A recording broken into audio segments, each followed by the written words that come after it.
Baik, kita coba teman-teman sekalian lebih dalam lagi untuk mempelajari kira-kira efek-efek apa yang didatangkan dari kemaksiatan itu. Seperti apa sih kira-kira? Yang pertama sekali yang bisa datang, yaitu dia akan mendatangkan kemurkaan Allah subhanahu wa ta'ala. Dan murka Allah ini berbahaya sekali. Karena kalau sudah Allah pencipta langit dan bumi ini murka, pemilik jasad Anda murka dengan Anda, ini bahaya sekali. Segala macam ancaman bisa datang kepada Anda. Tadi biar kita pakai baju bagus, biar rumah kita bagus, di apartemen mewah, punya mobil mewah, pekerjaan banyak, titel dan jabatan menumpuk, tetap sumpah, tetap sedih. Karena sebenarnya dia sedang melakukan sesuatu yang merusak hubungan dia dengan sang pencipta langit dan bumi. Karena kita kalau sedang punya nikmat teman-teman sekalian, lagi makan enak, lagi berpakaian, lagi segala macam enak, yang ciptakan kita Allah, yang ciptakan nikmat itu Allah, yang bisa mempertahankannya hanya Allah. Kalau kita sedang sedih dan punya masalah, maka yang ciptakan kita Allah, yang ciptakan masalah itu Allah, yang bisa menghilangkannya juga hanya Allah. Itu yang sering Anda dengar mungkin, Qul inna salati wa nusuki wa mahyaya wa mamati lillahi rabbil alamin. Katakan hai Muhammad dan ajarkan kepada umatmu. Salatku, ya, Qul inna salati wa nusuki, sembelihanku, ya, ibadahku, wa mahyaya, kehidupanku, wa mamati, dan hidup matiku lillahi rabbil alamin, itu Tuhan alam semesta. Itu konsep dasarnya seorang muslim. Anda kalau punya masalah teman-teman sama siapapun, yang paling pertama Anda jadikan bahan muhasabah adalah bagaimana Anda bermuhasabah, introspeksi diri, hubungan Anda dengan Allah subhanahu wa ta'ala. Nggak usah repot teman-teman, sibuk mengkanter, ini orang fitnah saya, ini orang gibah saya, gak ada gunanya. Usaha saya bangkrut karena sebab ini, sebab itu hanya sebab-sebab agar ada cerita di tengah manusia. Sebenarnya inti permasalahan yang Anda belum paham. Anda sedang membuka pintu kemurkaan Allah yang di langit. Sehingga Allah mendatangkan sebab permasalahan itu muncul semuanya. Perhatikan hadisnya riwayat Imam Ahmad. Kata baginda Nabi SAW, Allah berfirman dalam hadis Qudsi, Aku Allah, tidak ada Tuhan selain aku. Jika aku ditaati, aku ridho. Dan jika aku ridho, maka aku akan memberi berkah. Dan keberkahanku tidak ada akhirnya. Jadi kalau aku sudah ridho, kata Allah SWT, aku akan berikan apa saja. Termasuk kebahagiaan, ketentraman, kecukupan, segala macam. Tapi jika manusia maksiat kepadaku, berbuat dosa kepadaku, melanggar, aku murkah. Dan jika aku murkah, aku akan melaknatnya. Dan laknatku akan sampai pada 7 turunannya. Artinya akan turun kepada orang-orang. Bahaya sekali. Ya. Dan ini poin yang harus digarisbawahi teman-teman. Cukup kemurkaan Allah subhanahu wa ta'ala ini datang kepada kita. Ini bahaya sekali. Maksiat kepada Allah juga ini bisa menghalangi Anda dari ilmu. Ide-ide yang bagus, yang brilian. Gitu. Dinukil dalam sebuah kisah Imam Syafi'i rahimahullah berkata. Beliau sering kalau dikasih hafalan oleh gurunya Imam Waqi. Hafal lupa. Hafal lupa. Maka dia bilang dalam syairnya yang masyhur, Syaqautu ila waqi'i su'a hifdhi. Aku keluhkan kepada Imam Waqi tentang buruknya hafalanku. Fa akhbarani bi anna fa arsyadani ila tarki ma'asi. Maka dia memerintahkanku untuk meninggalkan dosa-dosa. Wa akhbarani bi anna ilma nurun, dan dia menyampaikan kepadaku bahwasanya ilmu itu adalah cahaya, ya. Wa nurullahi la yu'ta li 'asi. Dan cahaya Allah tidak akan diberikan kepada orang yang bermaksiat.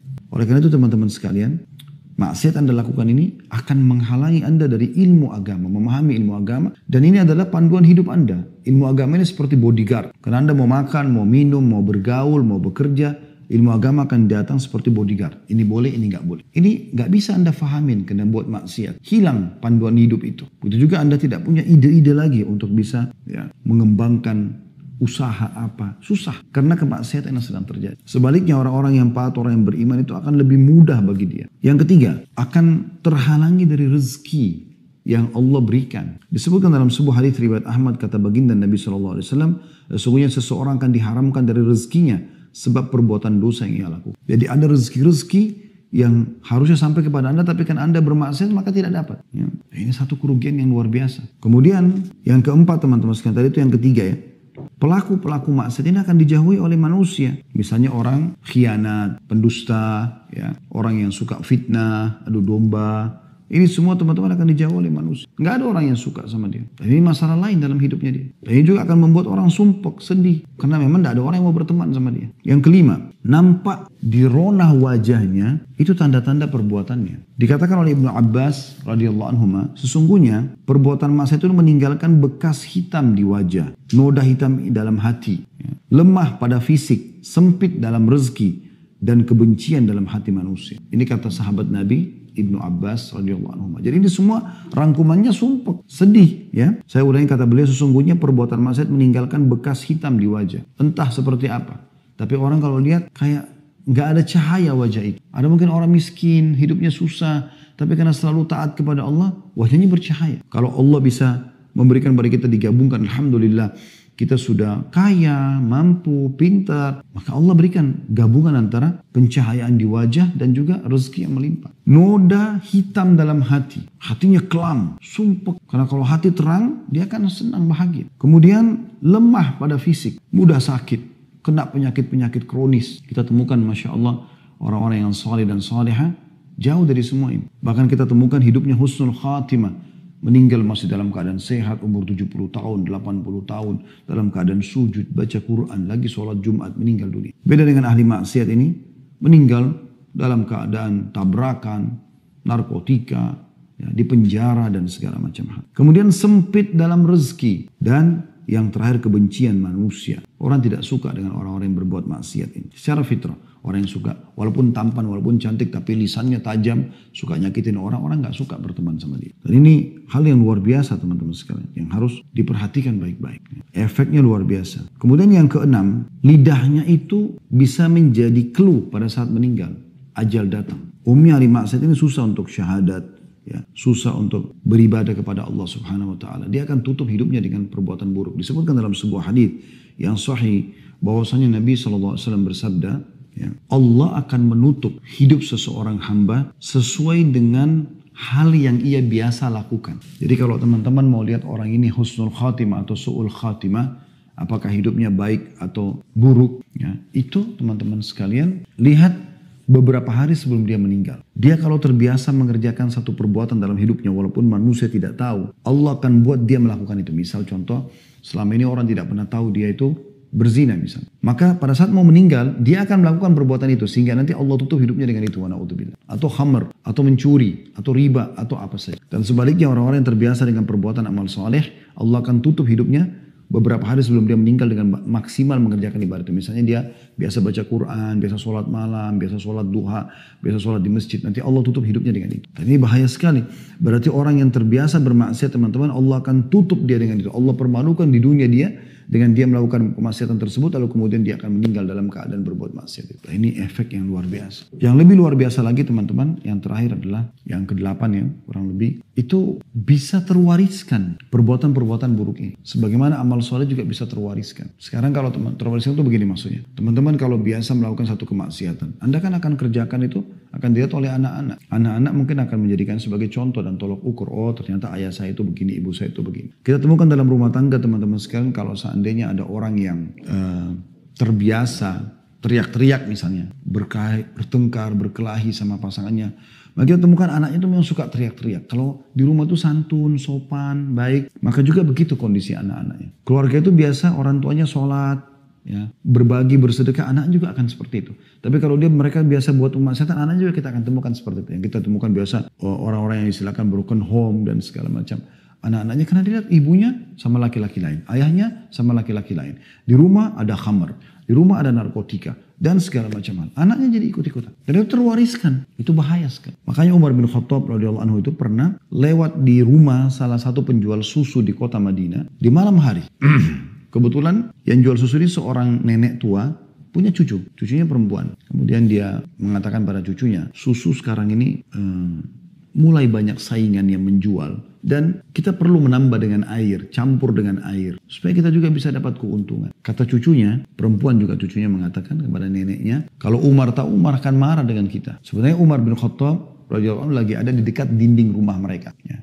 Dia sedang mendengar itu.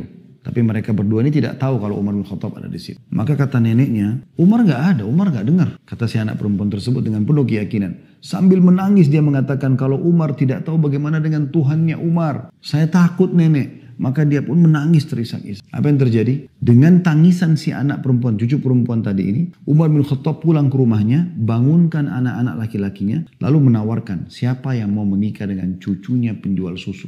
Pada waktu itu Umar bin Khattab khalifah.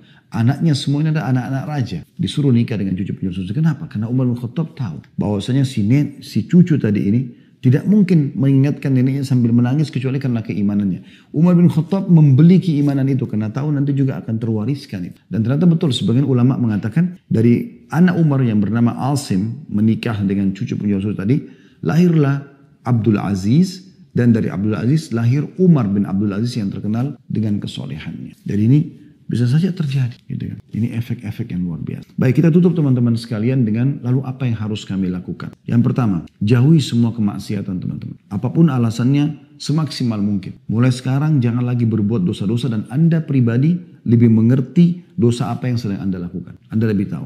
Jadikan bahan muhasabah. Karena memang ada timbangannya. Kalau ini timbangan dosa dan ini timbangan amal saleh. Selama ini masih berimbang, Anda masih buat dosa dan Anda juga masih ibadah. Nah, Anda sholat, Anda tutup aurat, tapi Anda juga teman-teman sekalian masih berzina, masih khamr dan seterusnya. Maka tidak akan ada kenikmatan dalam ibadah ini. Gak ada kehusyuan dalam sholat, tidak ada kenikmatan ibadah. Gitu. Ini poin yang harus digarisbawahi. Ya. Kapan ini ada kenikmatannya? Kalau dia naik rate-nya dan maksiat ini turun.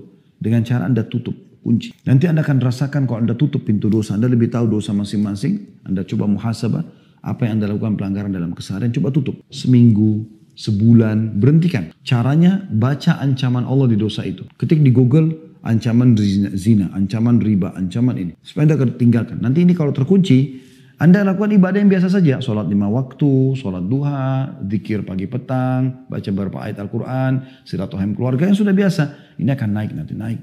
Nanti Anda akan rasakan kehusyuan yang luar biasa. Yang Anda tidak rasakan sebelumnya. Kan begitu. Jadi tinggalkan semua maksiat. Karena maksiat itu untuk dipelajari dan ditinggalkan. Kalau Anda pernah lakukan dulu, bertaubat kepada Allah. Taubat itu adalah tiket VIP untuk menuju kepada surga Allah SWT. Dan juga mengembalikan semua fasilitas di dunia. Karena dengan taubat, berarti dimaafkan kesalahan kita, rezeki akan datang kepada kita di dunia. Dan di akhirat kita akan selamat masuk surga insya Allah.